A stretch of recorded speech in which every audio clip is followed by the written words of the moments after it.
छोटी दिवाली की कथाएं।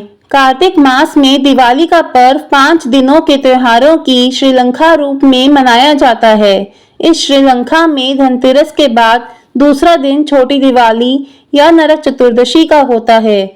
इसे नरक निवारण चतुर्दशी, रूप चतुर्दशी, काली चौदस आदि के रूप में भी जाना जाता है। वहीं कहीं कहीं इसे हनुमान जी के जन्मदिन के रूप में भी मनाया जाता है।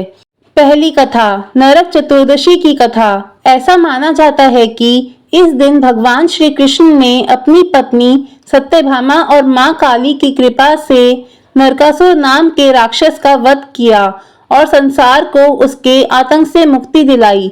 राक्षस हिरण्यक्ष और भूदेवी के अचानक संस्पर्श से नरकासुर राक्षस का जन्म हुआ।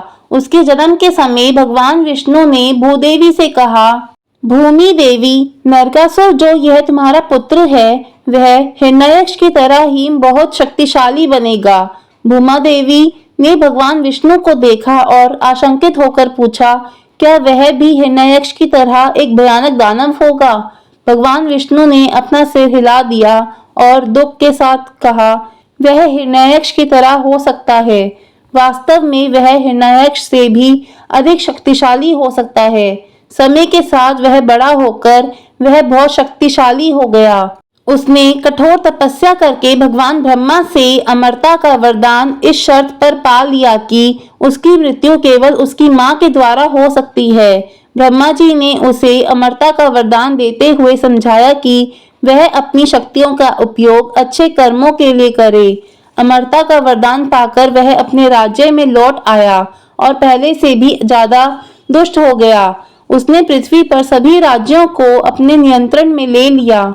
इसके बाद उसने अपनी आंखें स्वर्गलोक की ओर मोड़ ली। यहाँ तक कि पराक्रमी इंद्र भी इसके हमले का सामना नहीं कर सके और उन्हें स्वर्ग से भागना पड़ा। नरकासुर स्वर्ग और पृथ्वी दोनों का अधिपति बन गया था। सत्ता के नशे में उसने स्वर्ग की मातृदेवी अदिति की बालियां चुरा ली और 16,000 महिलाओं का अपहरण कर उन्हें अपने महल में कैद कर यातनाएं देने लगा। सब तरफ हाहाकार मच गया। इंद्र के नेतृत्व में सभी देवता विष्णु जी के पास गए और उन्हें नरकासुर से मुक्ति दिलाने के लिए कहा। विष्णु जी ने उन्हें आश्वस्त किया और द्वापर युग अवतार लेकर नरकासुर के वध करने का वादा किया। इस प्रकार नरकासुर की कहानी कृष्ण और उनकी तीसरी पत्नी सत्यभामा के साथ आगे चलती है। स्वर्ग की मातृ देवी अदिति ने मदद के लिए सत्यभामा से संपर्क किया। जब सत्यभामा ने नरकासुर का महिलाओं के साथ दुर्व्यवहार और अदिति के साथ उनके व्यवहार के बारे में सुना तो वह क्रोधित हो गई।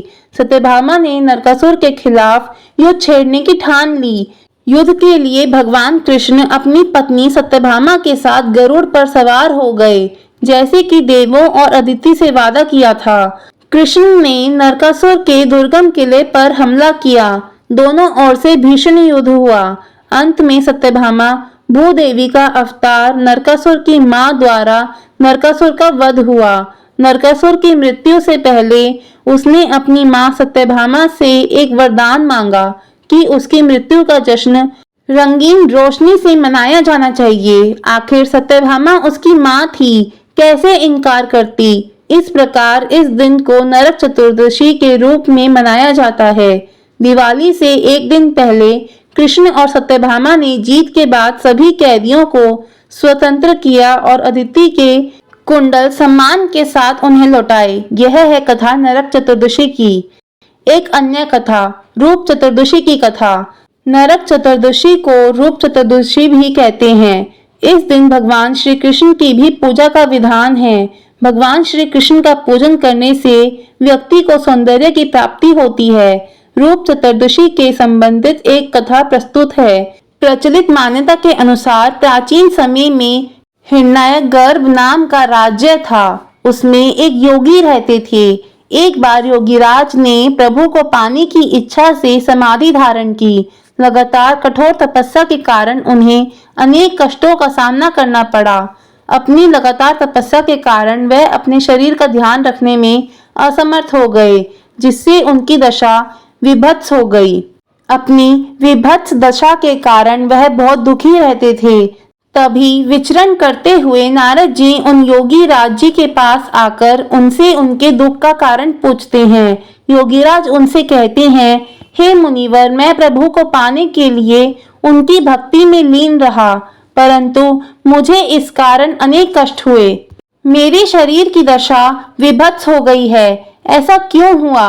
योगी की करुण गाथा सुनकर नारद जी उनसे कहते हैं, हे योगीराज, तुमने मार्ग तो उचित अपनाया, किंतु देह आचार का पालन नहीं कर पाए, इस कारण तुम्हारी यह दशा हुई है। नारद जी ने उन्हें तपस्या के साथ अच्छे स्वास्थ्य, नियमित आहार विहार और योगादि के सभी गुण सिद्धांत समझाए।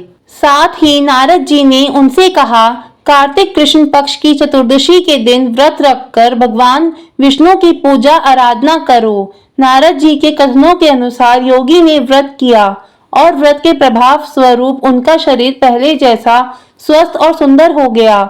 इसलिए इस चतुर्दशी को रूप चतुर्दशी के नाम से जाना जाने लगा।